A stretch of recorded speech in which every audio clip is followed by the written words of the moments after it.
Ini kurikulum surga Firdaus yang ada dalam Al-Quran. Ragam pertama, ini yang banyak dipilih oleh teman-teman sekalian. Ya, berdasarkan pilihan, kebanyakan dari kita menginginkan mendapatkan surganya itu Firdaus. Saya tuliskan di sini gitu ya, surga Firdaus. Ya, ini teman-teman sekalian. Nah, kan konsepsinya begini, yang tadi kita terangkan di awal. Ya, kita turunkan ini ke sini ya. Untuk mendapatkan surga, ini ragam surga yang pertama, yang tingkat paling tinggi yang sering kita inginkan, kan? Untuk mendapatkan ini kan, tadi masih ingat konsepsinya? Ini bisa didapatkan oleh setiap insan, setiap manusia yang bisa memadukan iman, ini kunci utamanya, kan? Dengan amal soleh, kan? Amal soleh, ini kan? Kalau kita berikan seperti ini, nah, amal soleh. Baik, fokus ya. Kalau kita bisa padukan iman dan amal soleh, setiap manusia itu berpeluang mendapatkan ragam surga. Nah, surga yang diantara ragam surga ini, satu kita beri contoh ini, ya, surga Firdaus. Jadi seperti ini diagram yang dibangunnya. Nah, sekarang kita balik cara berpikirnya, ya. Kita menggunakan logika terbalik sekarang. Kalau seseorang ingin mendapatkan surga Firdaus, ini insan ini, maka pertanyaannya, amal apa yang dia siapkan ini? Ya, yang bisa dia titi, dia siapkan saat dia berada di bumi, sekarang dia masih hidup, untuk mendapatkan anugerah surga Firdaus ini. Ya, dengan dasar iman yang ia kerjakan. Maka dijawablah oleh Allah Subhanahu wa Ta'ala pertanyaan kita dimaksud dengan menurunkan diantaranya surah ke-23. Surah Al-Mu'minun, ini surah ke-23, ya, kita turunkan dari ayat 1 sampai dengan ayat 11. Ya, saya batasi ini. Ayat 1 ini, ya, sampai dengan ayat berapa? Ayat 11. Ya, yuk kita baca teman-teman sekalian, ya. A'udzubillahi minasyaitonirrajim. Bismillahirrahmanirrahim. Yang ini ya. Ya, sebelum ke sana coba saya perkecil dulu yang ini ya, supaya yang ini bisa jadi lebih besar ya. Saya turunkan dulu sedikit. Nah, ini saya coba apa namanya? Kita coba ini hapus dulu ya. Nggak apa-apa lah, biar berjalan aja. Ya, kembali dulu aja ke sini. Kita besarkan ya. Nah, biar kelihatan. Ya. Fokus ya, teman-teman sekalian. Lihat sini. Qad aflahal mu'minun. Ya. Ini. Qad aflahal mu'minun. Qad harfu tahqiq wa taukid.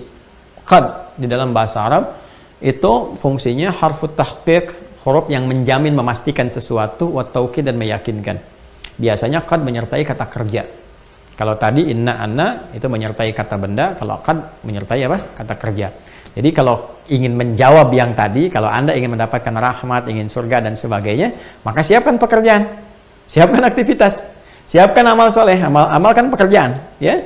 Nah, kalau Anda bisa kerjakan itu, maka insya Allah jaminan Allah diberikan dengan rahmatnya.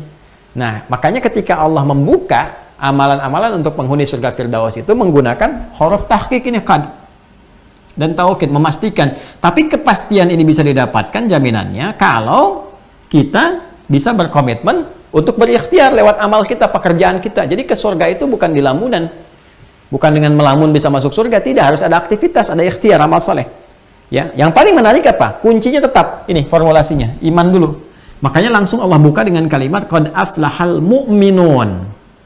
Ya, orang yang beriman itu, dan ini menggunakan isim fa'il ya, kata bendanya formulasinya isim fa'il. Jadi kalau ada satu ungkapan kata benda menggunakan isim fa'il, itu di ilmu balaghah itu menunjuk juga sifat taukid. Ya, yang konsisten, artinya komitmen. Ya, jadi bukan sekedar beriman. Jadi kan ada bentuknya kata kerja amanu, yu'minun. Ini pakai mu'minun. Nah, kalau menggunakan bentuk mu'minun, ya, isim fa'il itu lebih stabil. Artinya kalau kita terjemahkan, orang-orang yang punya iman stabil, yang komitmen dengan imannya. Ya kan? Yang menjaga imannya. Jadi orang-orang yang mampu menjaga imannya, komitmen dengan imannya, komitmen dengan keyakinannya, itu dijamin oleh Allah pasti hidupnya bahagia. Nah, ini dia. Hidupnya pasti bahagia dan sukses. Karena aflah itu seakar dengan kata falah. Ya kan, asalnya itu aflaha yuflihu, akar kata utamanya falah. Ya, falah itu apa? Ya, falah itu kan terjemahannya dua, success and happiness. Sukses dalam titian aktivitas kehidupannya dan bahagia dia. Dan itu diingatkan setiap hari. Dalam sholat kita itu kan, sebelum kita menunaikannya kan ada adzan, diperdengarkan di telinga kita 5 kali dalam sehari.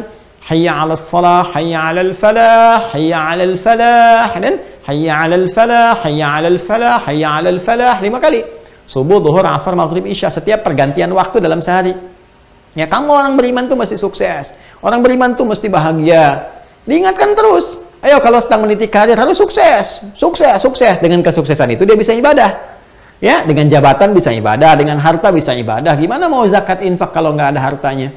Ya, gimana kalau bisa bikin kebijakan-kebijakan yang baik yang Allah sukai kalau nggak punya kedudukannya? Demikian seterusnya. Ya, dan bahagia. Jadi orang-orang yang beriman itu potensial sukses dan bahagia. Ya, contohnya udah banyak. Betapa Utsman bin Affan radhiyallahu taala anhu, Abdurrahman bin Auf, Tamim ad-Dari, Abu Bakar as-Siddiq itu kan tipikal orang-orang sukses. Karirnya dapat, dunianya, hidupnya bahagia gitu kan. Padahal transformasinya dari jahiliyah menjadi apa? Khairu ummah. Artinya Allah berikan gambaran kepada kita. Orang setelahnya banyak juga yang meniru seperti apa aktivitas Abu Bakar, Utsman dan semuanya. Ya, Umar bin Khattab, Ali bin Abi Thalib radhiyallahu taala anhum jami'a, itu kurikulumnya diwariskan, dipraktekkan dan meraih kesuksesan. Sangat luar biasa dan bahagia. Nah, jadi kalau ada orang beriman yang belum merasakan kebahagiaan misalnya, ukuran kebahagiaan pertama itu kan ketenangan dalam hatinya. Ya, harta itu nggak bisa jadi ukuran. Ya, kedudukan nggak bisa jadi ukuran. Kadang-kadang orang-orang yang harta misalnya yang berlebih kan, kedudukan juga tinggi tapi hatinya nggak tenang kan tetap saja kurang merasakan kebahagiaan. Sehingga saya selalu menyampaikan satu pertanyaan begini, ya, pilih mana misalnya, kaya tapi gelisah atau miskin tapi tenang. Ya, tetap kan pilihannya ketiga kan, kaya tapi tenang. Tapi ketenangan tuh nggak bisa dibuang gitu. Ya, ketenangan nggak bisa dibuang, karena itulah banyak ibadah didesain untuk menenangkan hati. Nah, karena itu kalau ada orang beriman tapi nggak mendapatkan falah, minimal dia kurang tenang misalnya kan, itu patut dipertanyakan. Pasti ada persoalan dalam konsistensi imannya, ada persoalan yang perlu diperbaiki. Nah, bagaimana memperbaiki iman itu, mencas iman supaya stabil, supaya komitmen? Nggak ada yang lain kecuali apa? Kecuali kita menyinergikan dengan pasangannya, itu amal soleh ini. Ya, karena itulah di dalam Al-Quran itu pasangan ini senantiasa saling mengisi gitu. Kalau ada kata iman, ada amal soleh. Ada amal soleh, ada kata iman dengan beragam derivasinya. Apakah itu amanu kata kerja, yuminun bentuk progresif, apakah mukminun atau mukmin gitu kan? Itu teriring dengan amal soleh. Nah, nanti biasanya setiap ada menemukan kata iman, baik itu amal soleh yang diungkapkan dalam bentuk general umum ataupun detil. Apa di antara detilnya misalnya? Ya, kita lihat sekarang. Kalau ada orang yang ingin komitmen, ya misalnya imannya konsisten, setelah kita komitmen beriman, ingin konsisten, ingin kuat, ingin stabil, ingin dijaga, kita bertanya bagaimana caranya ya Allah? Maka Allah menjawab, nih, kamu bisa lakukan, alladzina. Tuh. Sekali lagi bentuknya alladzina. Sama dengan yang ini ketika kita mendapatkan Al-Baqarah ayat 25 itu yang telah kita bahas, wabasyiril ladzina. Artinya bahagia itu milik semua orang, milik semua hamba. Bukan milik si kaya saja, bukan milik misalnya si yang punya kedudukan saja, bukan milik si yang punya ilmu saja, milik semua, milik kita. Ya, tapi hak kita itu mesti diikhtiarkan lewat apa? Kewajiban kita. Ya, kata Allah alladzina. Orang-orang yang bisa mendapatkan kebahagiaan, keberuntungan, kesuksesan, orang beriman itu, maka syaratnya harus bisa dikuatkan lewat amal saleh. Satu, hum fi salatim, mereka itu, ini tanpa kecuali, fi salatim khasyi'un. Satu, gitu kan? Nah, ini sangat menarik teman-teman sekalian. Mohon izin, saya pindahkan dulu ini, supaya bisa didetilkan. Nah, sini aja. Nah, yang ini saya pindahkan sini ya, teman-teman sekalian ya. Ini satu, amalannya. Salat yang khusyuk, satu kan, salat yang khusyuk. Terus dua, teruskan ya, walladzina hum 'anil lagwi mu'ridun, kan, meninggalkan segala yang sia-sia, ya kan, dia abai atau meninggalkan kepada yang segala yang sia-sia, ya, segala yang sia-sia yang tidak bermakna, ya. Kemudian yang ketiga, nih, walladzina hum lizzakati fa'ilun, orang-orang yang dia mampu berzakat. Nah, nanti kita akan turunkan ini. Kemudian walladzina hum li furujihim hafizun, menjaga kehormatan dirinya. 4, jaga kehormatan, ya. Tidak selingkuh, tidak berzina, ya kan?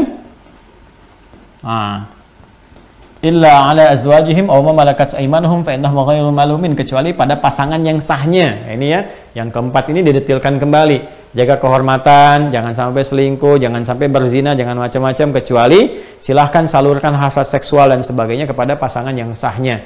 Kemudian famani bataqa wara dzalika faulaika humul adun. Siapa yang melampaui batas itu, itu yang sesungguhnya sedang merugikan dirinya sendiri.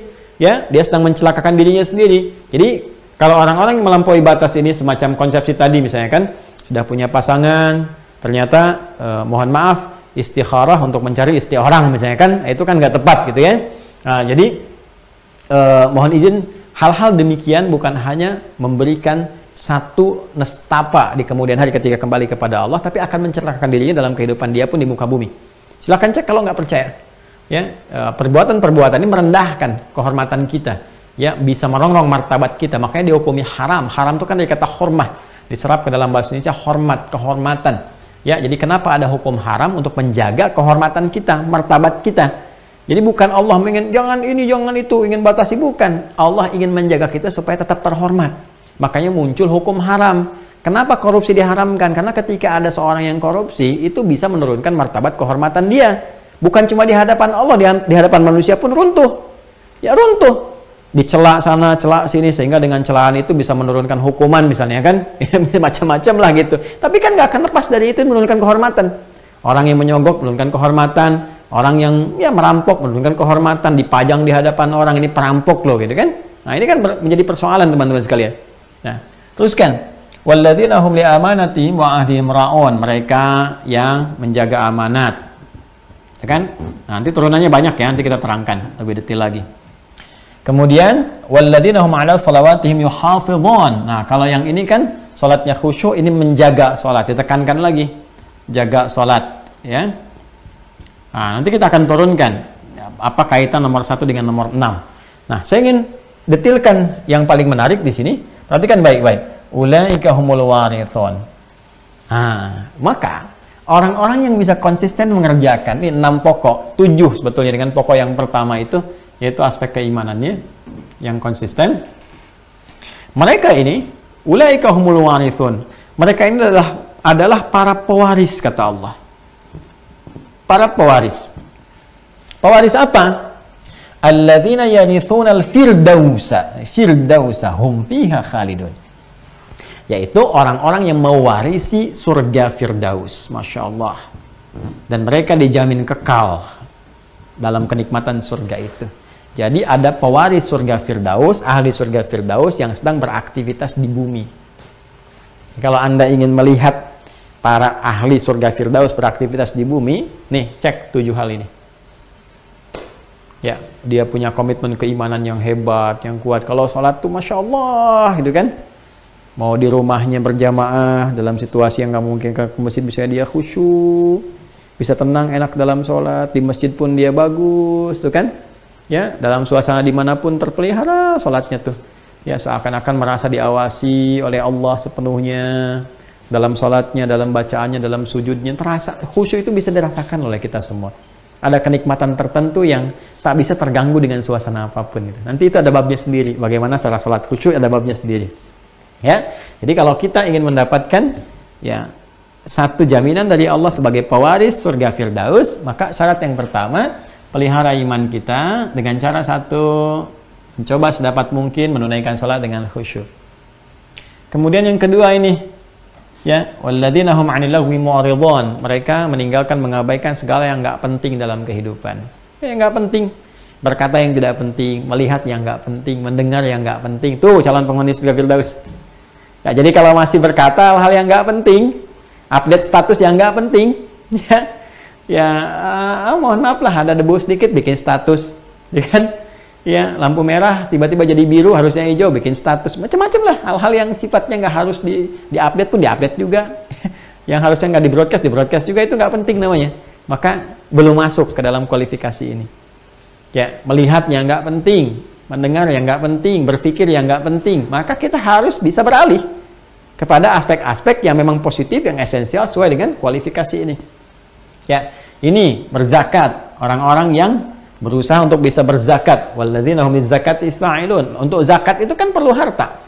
Jadi orang-orang ini mencari harta itu bukan hanya untuk memamerkan hartanya. Kalau yang sudah pamer itu banyak, teman-teman.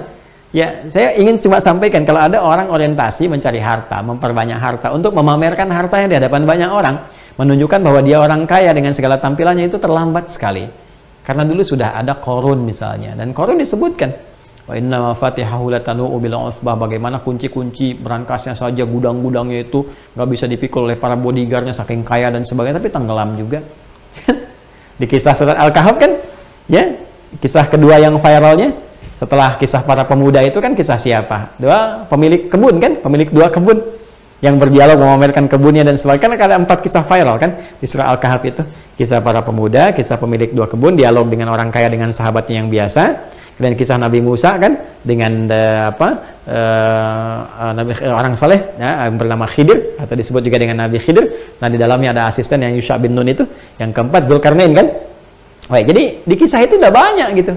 Ya, di Al-Baqarah juga ada bagaimana Allah mengisahkan tentang seseorang yang di ayat 266 itu ya, sampai dengan ke bawahnya itu kita akan lihat bagaimana seseorang yang punya kebun banyak dan sebagainya, tapi semua itu hancur. Ada karena musibah yang dikirimkan, ada yang kebakaran, ada yang macam-macam dan sebagainya. Jadi kalau cuma memperbanyak harta dan untuk menampilkan dalam kehidupan dunia saja, ya mohon maaf, itu bukan kualifikasi yang ini. Jadi orang-orang penghuni Firdaus itu bisa jadi dia itu bisnismen, pengusaha. Kalau sekarang dia punya hotel misalnya kan, dia punya resto, dia punya perusahaan ini, perusahaan ini, tapi niat dia mengumpulkan itu semua itu tujuannya untuk mengamalkan spirit Firdausi dalam Al-Quran. Dia bisa zakat, dia bisa berbagi ibadah lewat hartanya. Jadi mengumpulkan harta itu buat ibadah gitu. Itu yang keren tuh. Yang keren tuh yang itu. Ya, jadi yang keren tuh bukan tampil berdasi tapi membawa banyak dosa. Yang keren itu ketika dia tampil dengan segala kebaikannya itu ya untuk bisa mendapatkan ridha Allah dan mencapai apa yang diharapkan nih. Ya. Ini yang paling luar biasa. Kemudian kita lanjutkan ya, walladzina hum li furujihim hafizun, menjaga kehormatan dirinya ya, jaga diri baik-baik. Itu sudah tadi saya sampaikan ya, walladzina hum li amanatihim wa ahdihim ra'un, mereka menjaga amanat, janji-janjinya. Amanat itu banyak nanti ya, nanti babnya, ini babnya semua tersendiri, kita bisa detailkan lagi di Al-Quran, nanti banyak ayatnya. Saya baru berikan gambaran umum saja ya. Maaf, istri untuk suami adalah amanat, suami untuk istri adalah amanah, anak itu amanah bagi orang tua amanah bagi anak. Jangan jauh-jauh dulu ya, ke kedudukan misalnya, ke harta, jangan jauh-jauh. Diri kita pun amanah.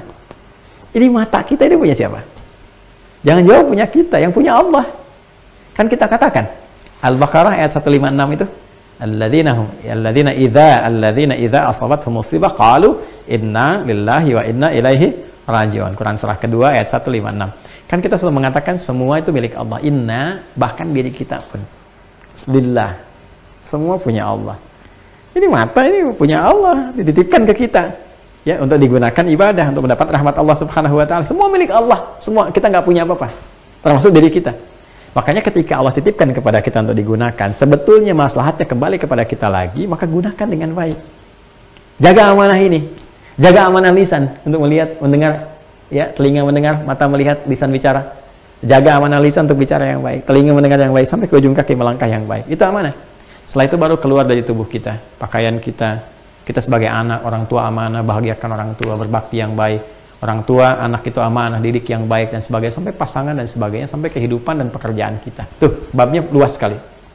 Ya, jadi penghuni surga Firdaus itu, teman-teman sekalian, wah, bisa jadi presiden, bisa menteri, bisa gubernur, bisa bupati, bisa pebisnis, siapapun. Tapi sifatnya ini. Dan dahsyatnya, selain khusyuk, salatnya terjaga dalam kehidupannya. Ya,